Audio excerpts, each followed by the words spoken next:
Em uma noite de tempestade, Helena caminha sozinha pelas ruas desertas depois de sair da escola onde dá aulas. 4 homens poderosos da região a arrastam para um galpão abandonado e cometem o pior dos crimes, rindo enquanto dizem que ninguém vai acreditar nela, porque o pai de um deles é o prefeito e os outros têm dinheiro e advogados. Helena consegue escapar e caminha quilômetros sob a chuva, sangrando e quebrada, até desmaiar no celeiro de uma fazenda isolada. O que esses homens não percebem é que o dono dessa fazenda observa tudo quando encontra Helena escondida entre os fardos de feno, aterrorizada e repetindo: "Eles me machucaram". O que esse fazendeiro solitário faz quando descobre a verdade deixa toda a cidade em choque. Mas antes de continuar a história, se você, assim como nós, acredita na justiça e na proteção dos indefesos, se inscreva no canal para não perder nenhuma história emocionante. Obrigado. Agora vamos voltar à nossa história. A chuva caía como uma cortina densa sobre as terras da fazenda Soares. O som das gotas batendo no telhado de zinco da casa antiga era o único ruído que quebrava o silêncio daquela noite de sexta-feira. Miguel Soares, aos 38 anos, era um homem de rotina rígida. Acordava antes do sol, cuidava do gado, consertava cercas, alimentava os cavalos e voltava para casa quando já era noite. Não havia festas, não havia amigos, não havia mulher. Apenas trabalho, silêncio e uma dor antiga que ele carregava como quem carrega pedras nas costas. Naquela noite, Miguel estava na varanda, uma xícara de café preto na mão, observando a tempestade. Seus olhos castanhos escuros pareciam atravessar a chuva, fixos em algum ponto distante que só ele podia ver. A casa de madeira, com suas paredes grossas e janelas pequenas, era seu refúgio há 10 anos. Desde que Sofia, sua irmã caçula, havia partido. Desde que ele havia falhado com ela. Foi então que ouviu um som abafado, quase imperceptível no meio da tempestade. Um gemido. Miguel franziu a testa, colocou a xícara sobre a mesa de madeira e se levantou. Pegou a lanterna que sempre mantinha pendurada na porta e desceu os degraus da varanda. A chuva o encharcou imediatamente, mas ele não se importou. Seus passos firmes o levaram em direção ao celeiro, de onde o som parecia vir. A porta do celeiro estava entreaberta, balançando com o vento. Miguel empurrou-a devagar, apontando a lanterna para dentro.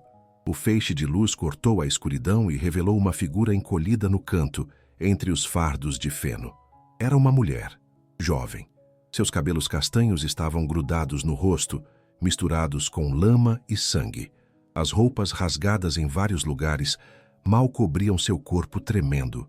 Ela tinha os braços envolvendo os joelhos, tentando se proteger, e quando a luz bateu em seu rosto, ela gritou: "Não, por favor, não, não me machuque." Miguel sentiu como se tivesse levado um soco no estômago.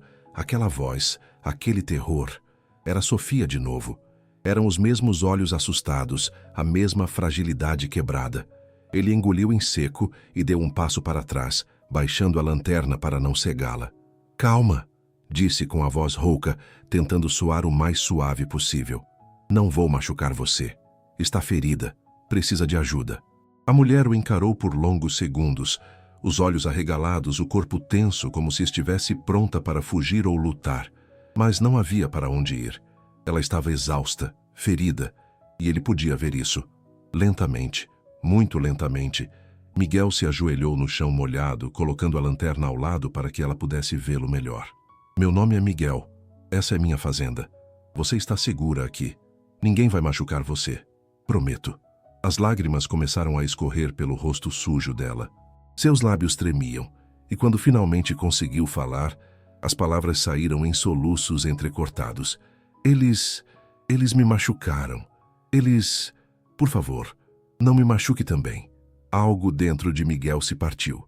Não era apenas compaixão. Era uma fúria antiga, uma dor que ele pensava ter enterrado, voltando com força total.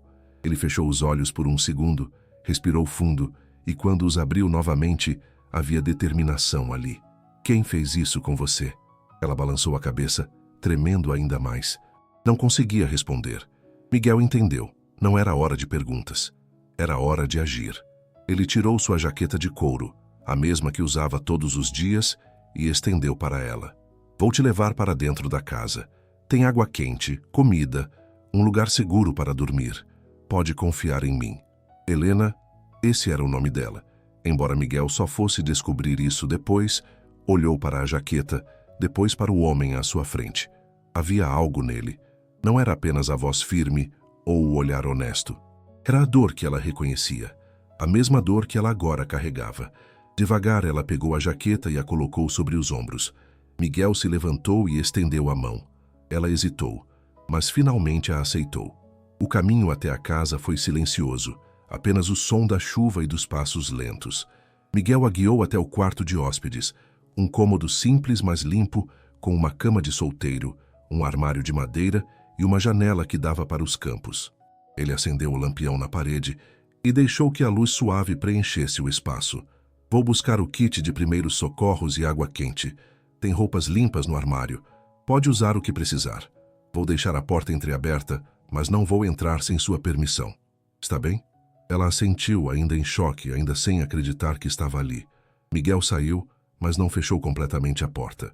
Voltou minutos depois com uma bacia de água morna, toalhas limpas, um kit de primeiros socorros e uma xícara de chá de camomila. Bateu levemente na porta. Posso entrar? Pode. A voz dela era um sussurro frágil. Miguel entrou e colocou tudo sobre a mesinha ao lado da cama. Ele manteve uma distância respeitosa.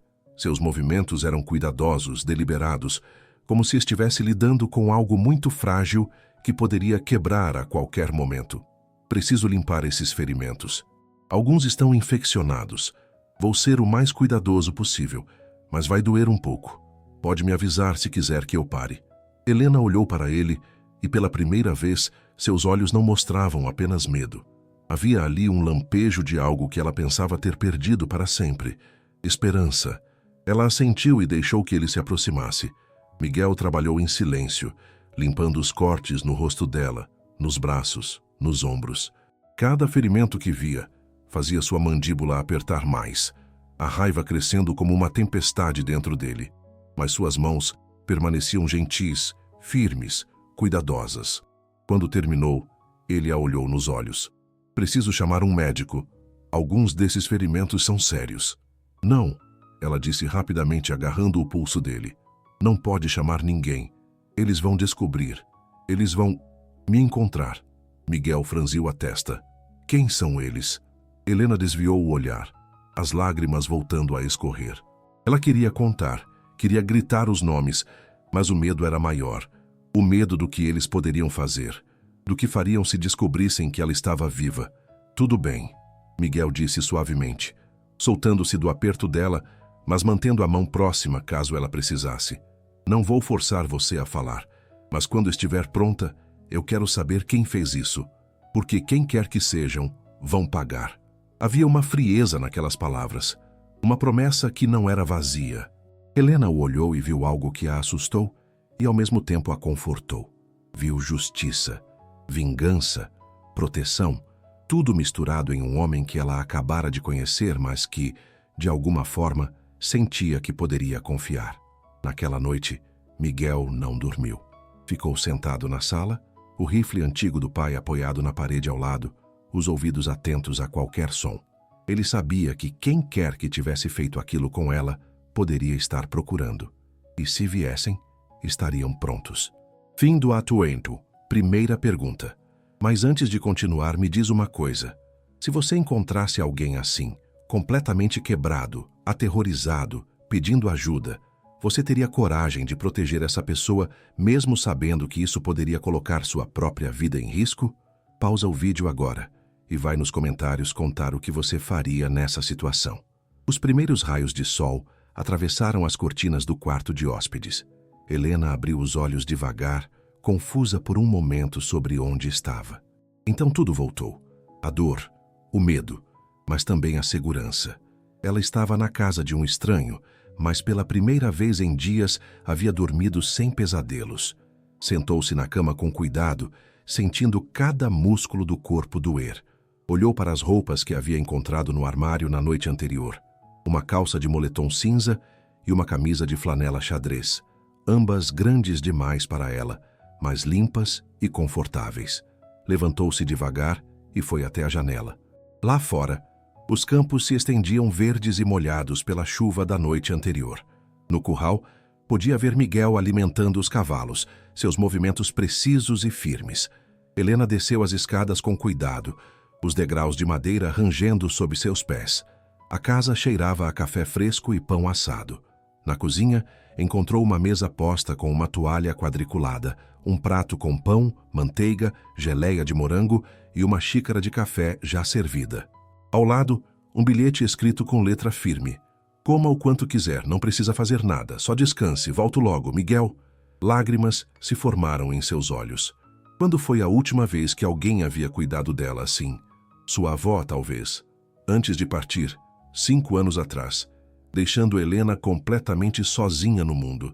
Ela se sentou e comeu devagar, cada pedaço do pão quentinho com manteiga derretendo na boca, trazendo um conforto que ia além do físico. Estava terminando quando ouviu a porta da frente abrir. Miguel entrou, tirando as botas lamacentas na entrada e limpando as mãos em um pano. Quando a viu na cozinha, ele parou por um momento, como se não esperasse que ela estivesse de pé. "Bom dia", disse ele, a voz ainda rouca do trabalho matinal. "Dormiu bem?" "Melhor do que imaginei", Helena respondeu baixinho. "Obrigada. Pelo café, pela comida, por tudo." Miguel assentiu e foi até a pia, lavando as mãos em silêncio. Serviu-se de café e se sentou do outro lado da mesa, mantendo uma distância respeitosa. Eles ficaram assim por alguns minutos. O silêncio confortável preenche o espaço. "Meu nome é Helena", ela disse finalmente. "Helena Costa. Sou professora na escola da vila vizinha. Pelo menos era."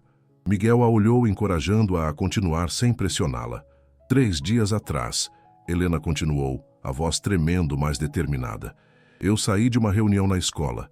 Era tarde, quase 10 da noite. Eu Morava sozinha. Não tinha muito longe para andar, apenas umas 3 quadras. Mas eles estavam esperando." Ela parou, respirando fundo. Miguel apertou a xícara de café com mais força, mas não disse nada. Apenas esperou. Eram 4 homens. Eu os conhecia, todos da região. Rodrigo Tavares, o filho do prefeito. Marcos e Paulo, os irmãos donos do mercado grande da praça. E Gustavo, um fazendeiro rico que sempre me olhava de jeito estranho quando ia à cidade. Eles estavam bêbados. Riram quando me viram. Disseram que eu sempre me achei muito boa, muito educada para dar bola para eles. E estava na hora de me ensinar uma lição. As lágrimas começaram a cair, mas Helena não parou. Eles me arrastaram para um galpão abandonado perto da serraria velha. Eu gritei, mas ninguém ouviu. Ou se ouviram, não quiseram se envolver.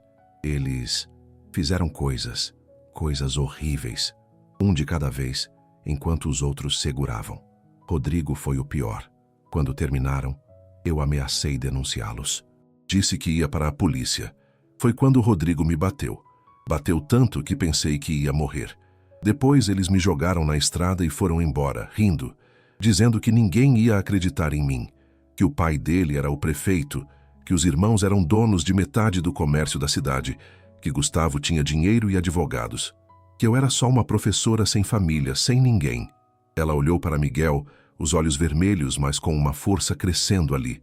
Eu andei, não sei por quanto tempo. A chuva começou e eu simplesmente continuei andando. Não queria voltar para casa. Tinha medo que eles estivessem me esperando. Então eu só andei até que minhas pernas não aguentaram mais. Quando acordei, estava no seu celeiro. O silêncio que se seguiu era pesado, denso. Miguel ficou olhando para a xícara de café, a mandíbula apertada, os músculos do pescoço tensos. Quando finalmente olhou para Helena, havia algo diferente em seus olhos. Algo escuro e perigoso. "Eu tinha uma irmã", ele disse com a voz baixa controlada. "Sofia. Ela era 7 anos mais nova que eu. Quando eu tinha 28, ela tinha 21. Era alegre, cheia de vida, queria ser enfermeira. Uma noite, ela foi a uma festa na cidade. Nunca mais foi a mesma." Miguel parou, fechando os olhos como se revivesse a dor. Um homem da cidade, rico, influente, filho de um político importante. Ele a violou. Ela denunciou, foi à polícia, fez exame, tudo certinho. Mas ele tinha dinheiro, tinha advogados, tinha o pai com conexões. Destruíram a credibilidade dela. Disseram que ela estava mentindo, que queria dinheiro, que era uma aventura que deu errado. O caso foi arquivado. Ela nunca se recuperou. Parou de sair, parou de comer, parou de viver. 2 anos depois encontrei ela no quarto. Tinha tomado remédios demais. Deixou uma carta dizendo que não aguentava mais carregar aquilo sozinha. Helena levou a mão à boca, os olhos arregalados. Eu me culpei por anos, Miguel continuou. Devia ter feito algo. Devia ter ido atrás do cara, ter feito justiça com minhas próprias mãos, ter protegido ela de alguma forma. Mas eu era jovem, assustado, não sabia o que fazer. Então me escondi aqui, nessa fazenda, me afastei de todos, construí músculos e reputação, pensando que isso ia apagar a dor. Mas não apagou. Nunca apagou. Ele olhou diretamente para Helena e havia uma promessa ali. Mas agora eu sei o que fazer. Esses homens que fizeram isso com você, eles vão pagar. Não da forma que você está pensando. Não vou simplesmente espancá-los, embora Deus sabe que eu queira. Vou fazer algo melhor. Vou garantir que eles paguem de verdade, legalmente, de uma forma que não possam escapar. Como? Helena perguntou, a voz misturada com esperança e descrença. Você mesmo disse que seu filho do prefeito, que tem dinheiro e influência. Como eu posso lutar contra isso? Miguel se levantou, foi até uma gaveta e pegou um celular antigo. Porque eu conheço gente também. Gente que não é daqui. Tem um promotor em São Paulo, Fernando Almeida. Ele cresceu aqui na região. Nossos pais eram amigos. Ele é conhecido por pegar casos difíceis, casos que envolvem gente poderosa. Eu vou ligar para ele. Mas antes disso, preciso reunir provas. Fim do ato primo, parte 2. Segunda pergunta. Cá entre nós, querido ouvinte. Você acha que é possível fazer justiça quando os criminosos têm todo o poder e dinheiro do lado deles? Ou será que algumas pessoas realmente estão acima da lei? Deixa pausado e vai comentar sua resposta. Os dias que se seguiram foram de uma rotina estranha, mas reconfortante. Miguel acordava cedo, como sempre, mas agora preparava café para 2. Deixava tudo pronto na cozinha antes de sair para o trabalho no campo. E quando voltava para o almoço, encontrava Helena ajudando de alguma forma. No primeiro dia, ela havia lavado a louça. No segundo, havia varrido a casa. No terceiro, tinha preparado o almoço. Você não precisa fazer isso, Miguel disse enquanto se sentava à mesa para comer o arroz com feijão e bife que ela havia preparado. Está aqui para se recuperar. Eu sei, Helena respondeu sentando-se em frente a ele.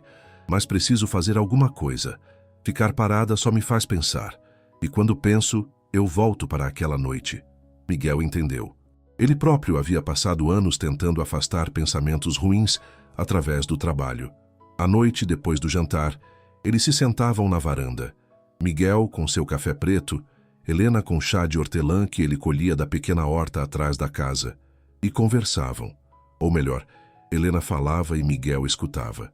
Ela contou sobre sua vida, sobre como havia perdido os pais em um acidente de carro quando tinha 12 anos e fora criada pela avó materna, sobre como se dedicara aos estudos, conseguira uma bolsa para a universidade e se formara em pedagogia, sobre como voltara para a região porque sentia que podia fazer a diferença, ensinar crianças, mudar vidas, sobre como amava estar na sala de aula, ver os olhos dos alunos brilharem quando entendiam algo novo. Miguel, por sua vez, compartilhava pequenos pedaços do seu dia. Falava sobre os cavalos, sobre o trabalho na fazenda, sobre a beleza simples de ver o sol nascer sobre os campos. Não eram conversas profundas, mas havia uma intimidade crescendo ali, uma confiança sendo construída tijolo por tijolo. Enquanto isso, Miguel trabalhava em silêncio nas investigações. Durante suas idas à cidade para comprar mantimentos, ele conversava com pessoas. O velho Joaquim, que trabalhava como faxineiro no mercado dos irmãos Marcos e Paulo, contou sobre conversas que ouvira, sobre como os dois se gabavam de suas conquistas, incluindo ensinar lições para mulheres que se achavam superiores. A dona Maria, que limpava o escritório do prefeito, mencionou como Rodrigo chegava bêbado em casa várias vezes e como o pai sempre acobertava seus atos. Miguel anotava tudo, nomes, datas, lugares. Estava construindo um caso, peça por peça. Foi numa quinta-feira à tarde que Helena notou algo diferente nele. Miguel havia voltado da cidade mais tarde do que o normal, e quando entrou em casa, Seu rosto estava mais fechado do que o habitual. O que aconteceu? Ela perguntou, colocando de lado o livro que estava lendo na sala. Miguel hesitou, depois sentou-se na cadeira em frente a ela. Fui até a delegacia local, não para denunciar, apenas para observar. Conversei com o delegado, fingi que estava interessado em contratar seguranças particulares para a fazenda. Durante a conversa, mencionei casualmente sobre a segurança na região, sobre casos de violência. Ele disse que estava tudo calmo, nenhum caso grave nas últimas semanas. Helena sentiu o estômago afundar. Eles nem registraram meu desaparecimento. Pior que isso, conversei com a diretora da sua escola. Ela disse que você pediu demissão por e-mail e disse estar indo embora da cidade para cuidar de uma tia doente em outro estado. O rosto de Helena ficou pálido. Eu nunca enviei nenhum e-mail assim. Eu sei, eles forjaram. Provavelmente invadiram sua conta, enviaram um e-mail, apagaram rastros. Assim, oficialmente, você saiu da cidade por vontade própria. Ninguém está te procurando porque ninguém acha que você está desaparecida. Helena sentiu as lágrimas virem. Eles pensaram em tudo. Eles sabiam exatamente o que fazer para me apagar. Miguel se ajoelhou na frente dela, pegando suas mãos com gentileza. Mas eles não contavam com você ser mais forte do que pensavam. E não contavam comigo. Helena, eu prometo para você, vamos fazer eles pagarem, mas preciso que você seja forte só mais um pouco. Consegue fazer isso? Ela o olhou através das lágrimas e assentiu. Havia algo no olhar dele, na forma como ele segurava suas mãos que a fazia sentir que talvez, só talvez, existisse esperança. Naquela noite, enquanto Helena dormia, Miguel ficou acordado no escritório improvisado que tinha na fazenda. Ligou para Fernando Almeida, o promotor em São Paulo. Fernando, é o Miguel, preciso da sua ajuda. É sobre um caso como o da Sofia. Do outro lado da linha, houve um silêncio pesado. Fernando conhecia a história da irmã de Miguel. Tinha sido ele, anos atrás, ainda um promotor iniciante que havia tentado ajudar, mas as mãos dele estavam atadas pelo sistema corrupto. Me conta tudo, Fernando disse finalmente. Miguel passou a hora seguinte relatando todos os detalhes. Fernando escutou em silêncio, fazendo perguntas pontuais, anotando informações. Miguel, isso é sério, mas você está certo. Com o filho do prefeito envolvido, a delegacia local não vai fazer nada. Preciso de provas concretas, mais do que testemunhos. Preciso de evidências físicas, documentos, algo que não possam refutar. E se eu conseguir isso? Se conseguir, eu abro uma investigação estadual. Tiro o caso da alçada local e levo para a capital. Mas, Miguel, vai ser perigoso. Se eles descobrirem que você está investigando, vão tentar te parar. E não vão ser gentis. Deixa eu me preocupar com isso. Depois de desligar, Miguel ficou olhando para a janela, para a escuridão lá fora. Sabia que estava entrando em terreno perigoso, mas sempre que pensava em desistir, lembrava do rosto de Helena quando ela chegou, quebrada e aterrorizada. Lembrava do rosto de Sofia nos últimos dias antes de partir. Não ia falhar de novo. Não desta vez. As semanas passaram e a rotina na fazenda se transformou em algo inesperadamente reconfortante. Helena se recuperava não apenas fisicamente, mas emocionalmente. Os pesadelos ainda vinham, mas com menos frequência. E quando acordava gritando no meio da noite, havia sempre o som dos passos firmes de Miguel no corredor, sua voz calma através da porta perguntando se estava tudo bem. Numa tarde de sábado, Miguel estava consertando a cerca do curral quando Helena se aproximou. Ela havia colocado um chapéu de palha para se proteger do sol e usava uma das camisas de trabalho dele, ainda grande demais, mas que ela havia amarrado na cintura para ajustar. "Posso ajudar?" ela perguntou. Miguel olhou para ela surpreso. "Isso é trabalho pesado, não precisa. Eu quero, por favor. Preciso fazer algo útil com minhas mãos." Ele hesitou, depois assentiu e lhe entregou um martelo. Passou os minutos seguintes ensinando-a a pregar as tábuas, a ajustar os pregos, a verificar se estava firme. Trabalharam lado a lado, o som dos martelos ecoando pelo campo. Foi quando terminaram, com o sol já baixo no horizonte, pintando o céu de laranja e rosa, que aconteceu.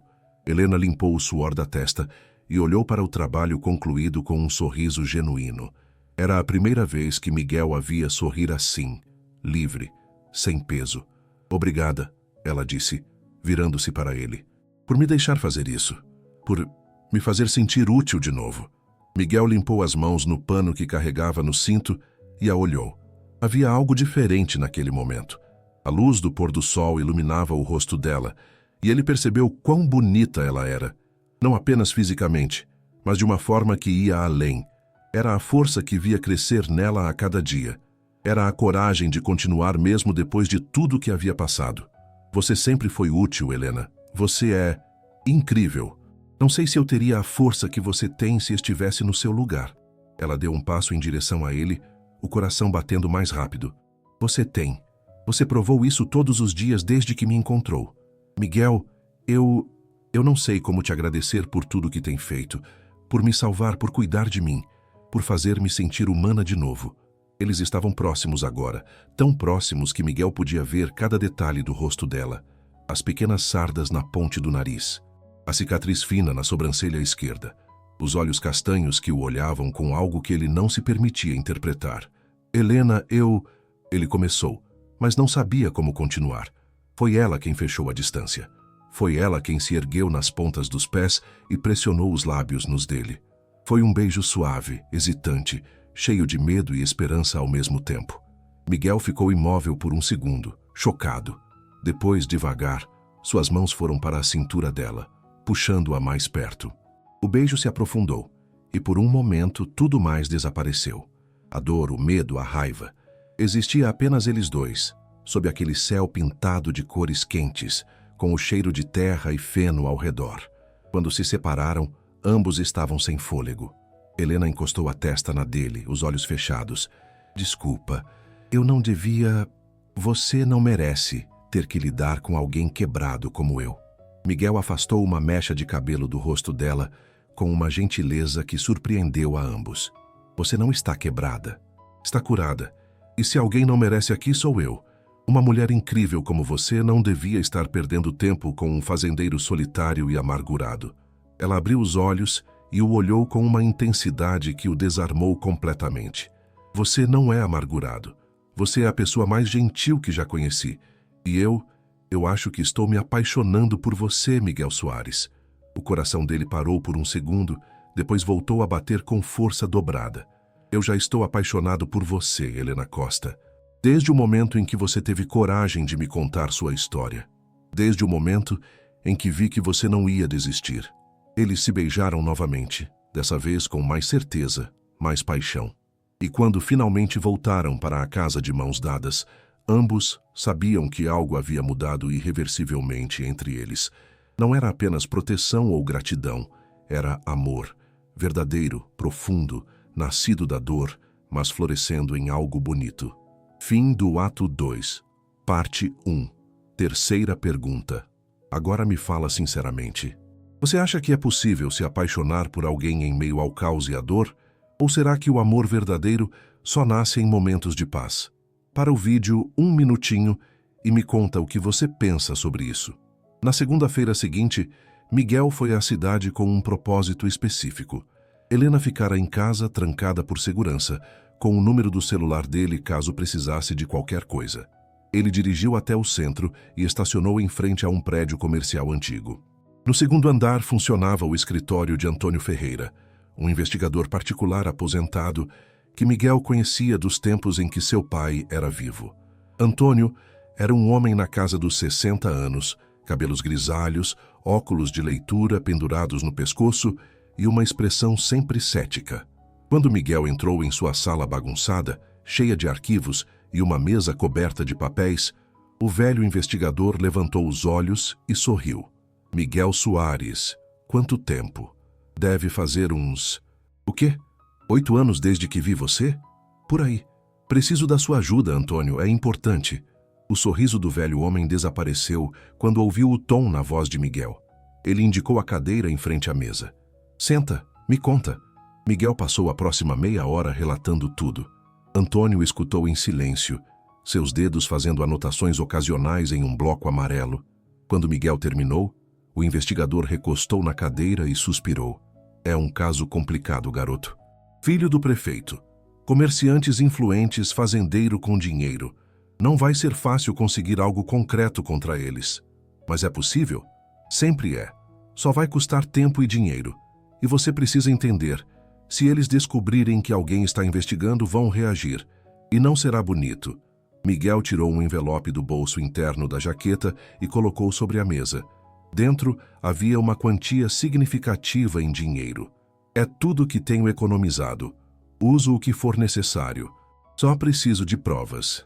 Algo que não possam refutar. Antônio pegou o envelope, contou o dinheiro e assentiu. Vou ver o que consigo. Mas vai levar um tempo. 2, talvez 3 semanas. Vou começar pelos irmãos do mercado. Geralmente são os mais descuidados. Obrigado. Quando Miguel voltou para a fazenda, Helena o esperava na varanda, um sorriso no rosto que iluminava o dia. Conseguiu? Consegui. Antônio é o melhor investigador da região. Se tem algo para encontrar, ele vai encontrar. Helena desceu os degraus da varanda e o abraçou com força. Miguel a envolveu nos braços, sentindo a fragilidade e a força dela ao mesmo tempo. Está tudo dando certo. Ela murmurou contra o peito dele. Pela primeira vez em muito tempo, sinto que as coisas vão dar certo. Mas a vida, como sempre, tinha outros planos. Na quinta-feira daquela mesma semana, Miguel estava no celeiro organizando ferramentas quando ouviu o som de pneus na estrada de terra que levava à fazenda. Não estava esperando ninguém. Largou o que estava fazendo e foi até a entrada da propriedade. Um carro preto, novo, caro, havia estacionado perto da casa. E saindo dele, estavam Rodrigo Tavares e Gustavo, o fazendeiro rico. Miguel sentiu o sangue ferver, mas manteve a expressão neutra enquanto se aproximava. Posso ajudar em algo? Ele perguntou, a voz controlada, mas fria. Rodrigo olhou ao redor, um sorriso arrogante no rosto. Era um homem na casa dos 30 anos, cabelo gel, roupas caras, a típica pose de quem sempre conseguiu tudo na vida, através do nome do pai. Estamos procurando alguém, uma mulher. Helena Costa. Ouvimos dizer que você conhece muita gente por aqui. Não teria visto ela, por acaso? Miguel cruzou os braços, seus músculos tensos, mas a postura relaxada. Não sei de quem estão falando. Gustavo, um homem mais velho, quarentão, com barriga proeminente e expressão de desdém, deu um passo à frente. Não se faça de bobo, Soares, a professora. Sumiu faz umas semanas. Mandou um e-mail para a escola dizendo que ia embora, mas... Bem, temos interesse em encontrá-la, para ter certeza de que está bem. A ironia não passou despercebida. Miguel estreitou os olhos. Se ela mandou e-mail dizendo que foi embora, por que ainda estão procurando? Parece que ela deixou bem claro que não quer mais nada com essa cidade. Rodrigo sorriu, mas era um sorriso frio, perigoso. Só queremos nos despedir. Fomos próximos. Seria falta de educação não pelo menos tentar encontrá-la, não acha? Miguel segurou a raiva que ameaçava explodir. Eles estavam ali se gabando, sabendo exatamente o que haviam feito, confiantes de que podiam fazer o que quisessem. Não a vi. E agora, se me dão licença, tenho trabalho a fazer. Minha propriedade, minha privacidade. Acho melhor irem embora. Gustavo riu, um som desagradável. Sua propriedade. Engraçado você dizer isso. Soube que você anda tendo problemas com a documentação de algumas partes do terreno. Seria uma pena se o fiscal da prefeitura resolvesse investigar mais a fundo, não? A ameaça era clara. Miguel deu um passo em direção a eles, sua voz baixando para um tom perigoso. Estão ameaçando a minha propriedade? Rodrigo levantou as mãos em gesto de paz falso. Nada disso. Só lembrando que às vezes é melhor ser colaborativo, especialmente com pessoas que têm influência. Nunca se sabe quando se pode precisar de um favor, ou quando alguém pode resolver criar problemas. Miguel ficou em silêncio por alguns segundos, avaliando-os. Depois, assentiu devagar. Entendi perfeitamente, mas minha resposta continua a mesma. Não sei onde está sua professora, e agora saiam da minha terra. Os dois homens trocaram olhares, depois voltaram para o carro. Antes de entrar, Rodrigo se virou e disse com voz alta o suficiente para Miguel ouvir. Vamos encontrá-la, Soares. Não importa onde ela esteja se escondendo. E quando encontrarmos, vamos ter uma longa conversa com ela sobre falar demais. O carro partiu, levantando poeira. Miguel ficou parado, observando até que desaparecessem completamente na curva da estrada. Depois correu para dentro da casa. Helena estava na cozinha, o rosto pálido. Ela havia ouvido tudo da janela. Eles sabem, ela sussurrou. Eles sabem que estou viva e estão me procurando. Miguel a pegou pelos ombros, forçando-a a olhar para ele. Eles estão blefando. Não sabem nada. Se soubessem, não estariam aqui me perguntando. Estão desesperados, o que significa que estamos no caminho certo. Mas e se eles voltarem? E se trouxerem mais gente? E se... Helena, respira. Olha para mim. Eles não vão fazer nada enquanto não tiverem certeza. E mesmo que voltem, eu estou aqui. Ninguém vai machucar você. Não de novo. Eu prometo. Ela o abraçou com força, tremendo.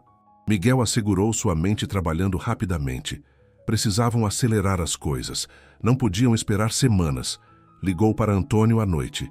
Preciso de algo em uma semana, qualquer coisa. Eles estão desconfiando. Miguel, investigação leva tempo. Não posso... Uma semana, Antônio, por favor. Houve um suspiro do outro lado. Vou fazer o que puder. Os dias que se seguiram foram tensos. Miguel mal dormia. Ficava acordado ouvindo qualquer som estranho. Helena, por sua vez, começou a ter pesadelos de novo, acordando no meio da noite suando e gritando. Mas sempre havia os braços de Miguel para a confortar, sua voz firme dizendo que estava tudo bem. Foi no 5º dia que Antônio ligou. Consegui algo. Não é muito, mas pode ser o suficiente. Os irmãos do mercado? Descobri que eles têm o hábito de filmar suas conquistas. Encontrei um dos seguranças que costumava trabalhar para eles. Por uma quantia generosa, ele me passou cópias de alguns vídeos. Miguel, é pesado, muito pesado, mas é a prova que você precisa. Miguel sentiu o estômago revirar, mas manteve a voz firme. Envie tudo para o Fernando Almeida. Agora. E depois suma por um tempo. Eles vão saber que alguém investigou. Já estava planejando umas férias mesmo. Boa sorte, garoto. E cuida dessa moça. 2 horas depois, Fernando ligou. Miguel, recebi. É horrível, mas é exatamente o que eu precisava. Vou abrir uma investigação formal hoje mesmo. Equipe da Polícia Estadual vai estar aí amanhã de manhã para prender os envolvidos.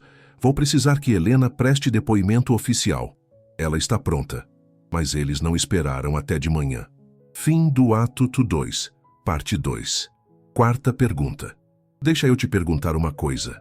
Se você fosse Helena, teria coragem de prestar depoimento, sabendo que isso significaria encarar os agressores de novo, reviver todo o trauma? Pausa aqui por um segundo e me fala nos comentários o que você faria. Era quase meia-noite quando Miguel ouviu o som. Não era o vento, não eram os animais. Era o som inconfundível de motores de carro, vários deles, se aproximando rapidamente da fazenda. Helena! Ele gritou correndo até o quarto dela. Eles estão vindo, precisa se esconder. Agora! Ela se levantou da cama, assustada, ainda em choque. Miguel a pegou pela mão e a levou até o porão da casa, um espaço pequeno usado para guardar conservas e vinho. Havia um armário falso lá, que levava a um pequeno esconderijo que o avô de Miguel havia construído décadas atrás durante tempos mais turbulentos. Fica aqui. Não sai, não importa o que aconteça. Não importa o que você ouvir. Eu lido com isso. Miguel, não. Eles vão te machucar. Você não pode... Ele a beijou. Rápido. Intenso. Eu prometi proteger você. E é isso que vou fazer. Confia em mim. Antes que ela pudesse protestar, ele fechou o armário falso e subiu correndo. Pegou o rifle do pai que mantinha no quarto, verificou que estava carregado e foi até a varanda. 4 caminhonetes haviam chegado. Rodrigo, Gustavo, os irmãos Marcos e Paulo, e mais 6 homens que Miguel reconheceu como capangas e seguranças particulares que trabalhavam para eles. Todos armados. Soares! Rodrigo gritou da segurança de trás de um dos carros. Sabemos que ela está aí. O segurança do mercado dos meus amigos aqui falou que alguém estava fazendo perguntas sobre eles. E adivinhe? O rastro levou direto de volta para você. Agora vamos facilitar isso. Entrega a vadia e talvez a gente não queime sua fazenda até o chão. Miguel levantou o rifle, mirando na direção deles, mas não atirando. Não sei do que está falando. E vocês estão invadindo propriedade privada. Sugiro que vão embora antes que alguém se machuque. Gustavo riu saindo de trás de um carro com uma espingarda na mão. Você está sozinho, Soares. Somos 10. Você realmente acha que pode nos parar? Não preciso parar todos, só preciso acertar os alvos certos. Foi Marcos quem perdeu a paciência primeiro. Ele acenou para 2 dos capangas que avançaram em direção à casa. Miguel não hesitou. Disparou, mirando nos pés deles. Os 2 caíram gritando, feridos, mas não mortalmente. Próximo que avançar, eu miro mais alto, Miguel disse friamente. Foi o caos. Os homens começaram a atirar, as balas atingindo a madeira da casa, as janelas se estilhaçando. Miguel se abaixou, mudou de posição e disparou de novo, dessa vez acertando no ombro de Paulo, que gritou e caiu. Rodrigo e Gustavo recuaram, percebendo que a situação não estava indo como planejado. Mas um dos capangas, um homem grande com cara de poucos amigos, conseguiu chegar até a varanda. Miguel largou o rifle e partiu para o combate corpo a corpo. O homem era forte, mas Miguel tinha a raiva de anos alimentando seus golpes. Eles lutaram violentamente, socos sendo trocados, sangue escorrendo de cortes e lábios partidos. Miguel finalmente conseguiu derrubá-lo com um gancho no queixo que o deixou inconsciente. Mas enquanto isso, Rodrigo havia entrado pela porta dos fundos da casa. Miguel ouviu o barulho e sentiu o coração disparar. Correu de volta para dentro, encontrando Rodrigo descendo a escada que levava ao porão. Onde ela está? Rodrigo gritou, sua arma apontada para Miguel. Sei que está aqui em algum lugar. Miguel ergueu as mãos devagar, mas seus olhos eram de pura fúria. Você não vai tocá-la. Vou fazer mais que isso. Vou terminar o trabalho que comecei. Ela devia ter morrido naquela noite. Foi um erro deixá-la viva, mas não vou cometer o mesmo erro 2 vezes. Foi quando Helena apareceu. Ela havia saído do esconderijo ao ouvir a voz de Rodrigo. A mesma voz que a assombrava nos pesadelos. E na mão dela, trêmula mas firme, estava uma arma. A pistola que Miguel mantinha como backup, que ele havia lhe dado semanas atrás e ensinado a usar. Afasta dele, ela disse, a voz tremendo, mas determinada. Rodrigo se virou surpreso, depois sorriu com crueldade. Olha só quem decidiu aparecer. A professorzinha, achando que pode fazer o quê? Atirar em mim? Você não tem coragem. Você me tirou tudo, Helena disse, lágrimas escorrendo pelo rosto, mas a mira firme. Minha paz, minha segurança, meu futuro. Mas não vai tirar mais nada. Nunca mais. Rodrigo apontou a arma para ela, mas não foi rápido o suficiente. Miguel se jogou sobre ele, desarmando-o num movimento rápido. Eles caíram no chão lutando pelo controle da arma. Um disparo ecoou, e por um terrível segundo, Helena não soube quem havia sido atingido. Então Miguel se levantou, respirando pesadamente, sangue escorrendo de um corte na testa. Rodrigo permaneceu no chão, segurando o ombro onde a bala o acertara, gritando de dor. Foi quando as sirenes começaram a soar. A polícia estadual, Fernando havia mandado uma equipe assim que recebeu as evidências, e eles haviam chegado bem a tempo. Os homens lá fora largaram as armas ao ver as viaturas cercando a propriedade. Os minutos seguintes foram um borrão. Policiais entrando, prendendo todos os envolvidos, paramédicos cuidando dos feridos. Helena caiu nos braços de Miguel, soluçando, todo o terror e a tensão finalmente se liberando. Acabou, Miguel sussurrou, abraçando-a com força. Acabou, meu amor. Eles não podem mais machucar você. Fernando Almeida chegou meia hora depois, dirigindo pessoalmente desde São Paulo ao saber do confronto.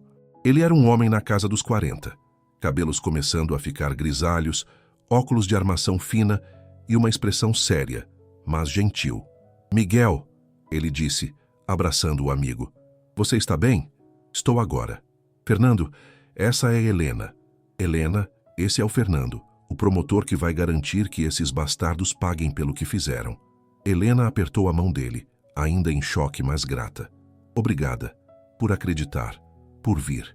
É meu trabalho garantir justiça, Fernando disse gentilmente. E pela primeira vez em muito tempo, tenho um caso que é praticamente impossível de perder.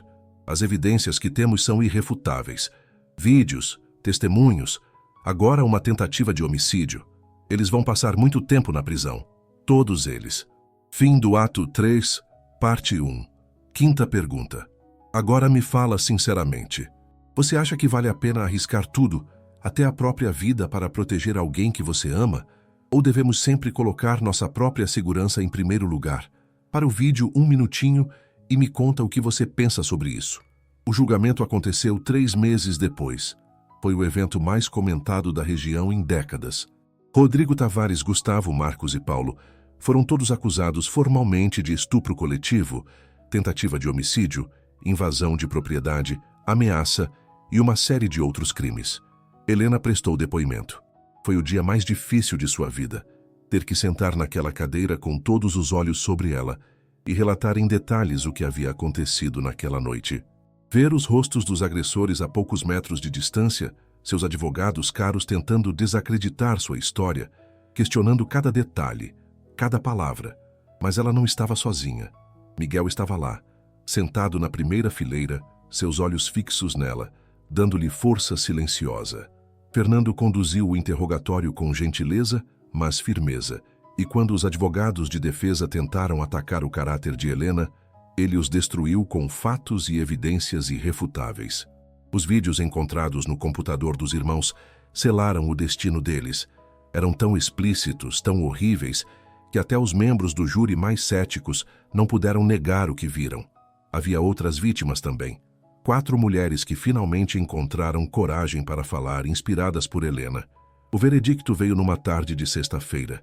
Culpados em todas as acusações. Rodrigo pegou 25 anos, Gustavo, 22, Marcos e Paulo, 20 cada. Os capangas que participaram do ataque à fazenda pegaram de 5 a 10 anos como cúmplices. Quando o juiz bateu o martelo, Helena sentiu como se um peso imenso tivesse sido tirado de seus ombros. Ela não percebeu que estava chorando até sentir as mãos de Miguel limpando as lágrimas de seu rosto. Acabou, ele disse suavemente. De verdade dessa vez. As consequências se espalharam pela cidade como ondas. O prefeito, pai de Rodrigo, renunciou em desgraça. O mercado dos irmãos foi à falência e fechou as portas. Gustavo perdeu sua fazenda quando suas dívidas e esquemas fiscais vieram à tona durante a investigação. A cidade, que por tanto tempo havia sido controlada por essas famílias poderosas, finalmente começou a respirar livre. Helena voltou a dar aulas, mas não na cidade onde tudo havia acontecido. Ela conseguiu uma posição numa escola melhor, num distrito vizinho onde era respeitada e admirada. Mas, mais do que isso, ela se tornou voluntária em um centro de apoio a vítimas de violência sexual que havia sido recentemente aberto na capital. Uma vez por mês, ela ia até lá e conversava com outras mulheres, compartilhava sua história, mostrava que era possível sobreviver, se curar e encontrar justiça. Ela se tornou um símbolo de esperança para muitas que achavam que nunca poderiam falar. Miguel continuou com a fazenda, mas agora havia alegria naquele trabalho. As manhãs não eram mais solitárias. Helena estava sempre lá, preparando café, conversando sobre os planos do dia, sorrindo de uma forma que iluminava toda a casa. 6 meses após o julgamento, numa tarde ensolarada de domingo, Miguel a levou até o campo onde eles haviam se beijado pela primeira vez. O céu estava limpo, azul perfeito, e no horizonte as montanhas se erguiam majestosas. Helena Costa, ele disse, ficando de joelhos na terra que ele tanto amava, segurando uma pequena caixa na mão. Você entrou na minha vida no momento mais escuro dela, e você me mostrou que ainda há luz, ainda há bondade, ainda há motivos para acreditar. Você me fez querer ser um homem melhor, me fez querer acordar todos os dias e lutar, não apenas para sobreviver, mas para viver de verdade. Casa comigo, constrói uma vida comigo aqui nessa terra, nessa fazenda que agora é nossa. Helena tinha lágrimas escorrendo pelo rosto, mas dessa vez eram lágrimas de pura alegria. Sim, 1000 vezes sim. O casamento aconteceu 2 meses depois, numa cerimônia simples na própria fazenda. Não havia muitos convidados, apenas as pessoas que realmente importavam. Fernando estava lá, junto com Antônio, alguns professores da escola nova de Helena e vizinhos que haviam se tornado amigos. Era uma celebração não apenas de amor, mas de sobrevivência, de justiça, de recomeço. Quando o pastor os declarou marido e mulher, e eles se beijaram sob um arco decorado com flores silvestres, todos os presentes aplaudiram, sabendo que estavam testemunhando algo especial. A vida que construíram juntos nos anos seguintes era tudo o que haviam sonhado. A fazenda prosperou. Miguel expandiu os negócios, criando um programa de terapia com cavalos para vítimas de trauma. Helena ajudava a coordenar, usando sua experiência para criar um espaço seguro onde pessoas quebradas podiam vir e começar a se curar. Nasceram 2 filhos, Sofia, em homenagem à irmã que Miguel nunca esqueceu, e Gabriel, um menino forte e alegre que adorava ajudar o pai no campo. A casa, que antes era silenciosa, agora era cheia de risos, de barulho, de vida. Numa noite, anos depois, quando as crianças já estavam dormindo, Miguel e Helena se sentaram na varanda como faziam tantas vezes. Ele com seu café, ela com seu chá. O céu estava cheio de estrelas, e o silêncio era confortável, cheio de amor compartilhado ao longo dos anos. Sabe, Helena disse suavemente, às vezes eu ainda penso naquela noite, na chuva, no medo, em como minha vida estava destruída. Miguel pegou sua mão entrelaçando os dedos. E agora? Ela sorriu, olhando para a casa onde seus filhos dormiam, para o homem ao seu lado, para a vida que haviam construído juntos. Agora sei que às vezes é preciso passar pelo inferno para encontrar o paraíso. Aquela noite terrível me levou até você. E você me salvou, Miguel. De todas as formas que uma pessoa pode salvar outra. Ele a puxou para mais perto, beijando sua testa. A gente salvou um ao outro. Você me deu um propósito quando eu não tinha mais nenhum. Me deu amor quando eu achava que nunca mais mereceria. Me deu uma família, uma vida, tudo. Eles ficaram assim por um longo tempo, abraçados sob as estrelas, 2 sobreviventes que haviam encontrado um no outro, não apenas amor, mas redenção. 2 pessoas quebradas, que juntas se tornaram inteiras novamente. A história deles se espalhou pela região, se tornando lendária. A professora que teve coragem de denunciar homens poderosos. O fazendeiro que arriscou tudo para protegê-la. O amor que nasceu no meio da tragédia e floresceu em algo mais forte que qualquer dor. E toda vez que alguém na região passava por uma injustiça, por um momento de desespero, por um período escuro onde parecia não haver saída, eles lembravam da história de Helena e Miguel e encontravam esperança. Porque se eles conseguiram sobreviver, se curar, encontrar justiça e construir uma vida cheia de amor e significado, então qualquer um podia. A Fazenda Soares não era mais apenas um pedaço de terra árida, onde um homem solitário vivia isolado de todos. Era um símbolo, um farol, um lembrete de que mesmo nos momentos mais escuros, quando parece que o mal venceu, a bondade ainda existe, o amor ainda prevalece, e a justiça, embora às vezes demore, sempre encontra seu caminho. Fim do ato 3, parte 2. 6ª pergunta. Pausa aqui por um segundo. Depois de ouvir toda essa história, você acredita que pessoas realmente podem se curar completamente de traumas tão profundos? Ou será que sempre carregamos as cicatrizes? Deixa pausado e vai comentar sua resposta. Anos se passaram. Sofia, a filha mais velha de Helena e Miguel, cresceu e se tornou psicóloga, especializando-se em ajudar vítimas de trauma.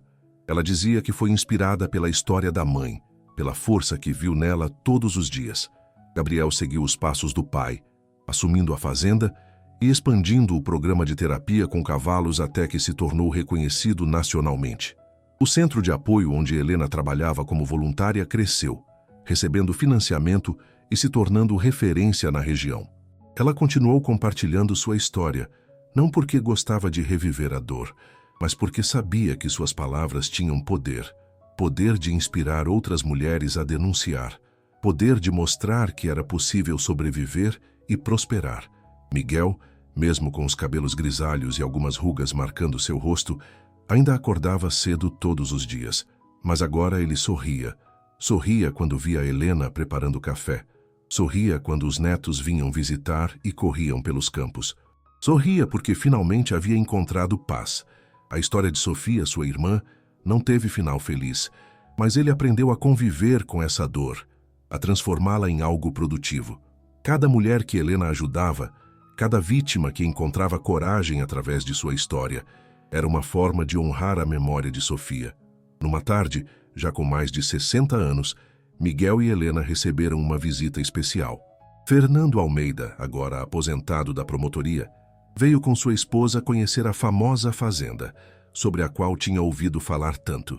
Vocês construíram algo incrível aqui, Fernando disse, olhando ao redor. Não apenas um negócio, mas um verdadeiro santuário. Foi ela, Miguel disse, olhando para Helena com amor nos olhos. Ela sempre teve a visão. Eu só segui. Helena riu, apertando a mão dele.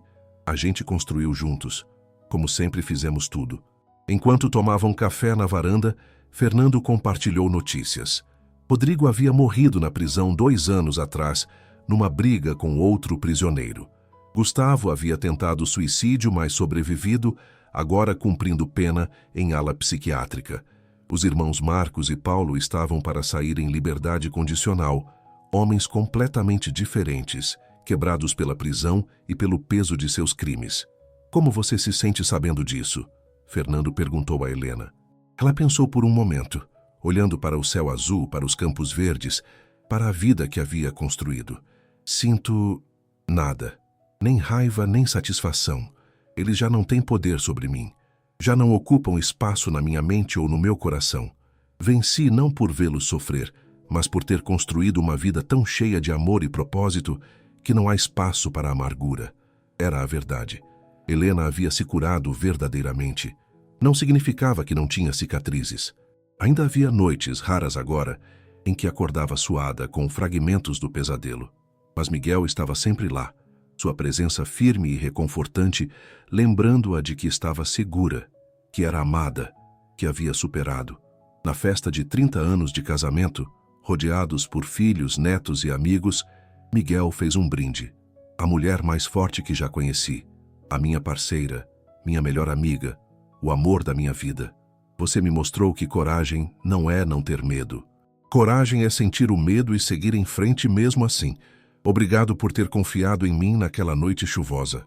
Obrigado por ter me deixado fazer parte da sua cura. E obrigado por ter me curado também. Helena se levantou, os olhos marejados, mas brilhando de felicidade. Obrigado por ter me encontrado, por ter me protegido, por ter lutado por mim quando eu não tinha forças para lutar por mim mesma. Você me deu não apenas vida, mas uma razão para viver. Você me deu amor quando eu achava que nunca mais poderia confiar em ninguém. Você me deu uma família, um lar, um futuro. Você me deu tudo. Quando se beijaram, todos aplaudiram. Era um momento perfeito. 30 anos de amor, luta, crescimento e cura condensados em um único beijo. A noite caiu suave sobre a fazenda Soares. As luzes se apagaram uma a uma, as conversas diminuíram, os convidados foram embora. Miguel e Helena ficaram sozinhos na varanda, como tantas vezes antes, observando as estrelas. Sabe o que penso às vezes? Helena disse suavemente. Penso que tudo acontece por uma razão. Não que Deus quisesse que eu sofresse, mas que do sofrimento algo bonito podia nascer. Nós nascemos daquele sofrimento, Miguel. Esse amor, essa família, tudo isso. Miguel a puxou para mais perto. Eu costumava me perguntar por que Sofia teve que sofrer. Por que eu não pude salvá-la? Por anos carreguei essa culpa. Mas você me ajudou a entender que não posso mudar o passado. Só posso honrá-la vivendo bem, ajudando outros, sendo melhor. E é isso que fazemos todos os dias. É isso que fazemos, Helena concordou. Eles ficaram ali até tarde. 2 sobreviventes que haviam encontrado um no outro não apenas amor romântico, mas uma parceria verdadeira. Uma compreensão profunda que vinha de ter passado juntos pelo fogo e saído mais fortes do outro lado. A história de Helena e Miguel não foi de um conto de fadas onde um príncipe encantado salvou uma donzela. Foi muito mais real, muito mais difícil e, por isso mesmo, muito mais bonita. Foi a história de 2 pessoas quebradas que escolheram não deixar que o mal definisse suas vidas, que escolheram lutar, não apenas fisicamente, mas emocionalmente e espiritualmente, para criar algo bom do horror. E no processo, provaram algo fundamental sobre a natureza humana, que não importa quão escura seja a noite, a luz sempre encontra um caminho. Que não importa quão profundas sejam as feridas, a cura é possível. Que o amor, verdadeiro e puro, é a força mais poderosa do universo. Quando finalmente entraram para dormir naquela noite, de mãos dadas como sempre, eles sabiam uma verdade simples mas profunda. Haviam vencido. Não apenas contra os homens que tentaram destruí-los, mas contra a dor, o medo, a amargura. Haviam vencido, escolhendo o amor, a justiça, a vida. Que essa vitória, construída dia após dia, tijolo por tijolo, beijo por beijo, era mais doce que qualquer vingança poderia ser.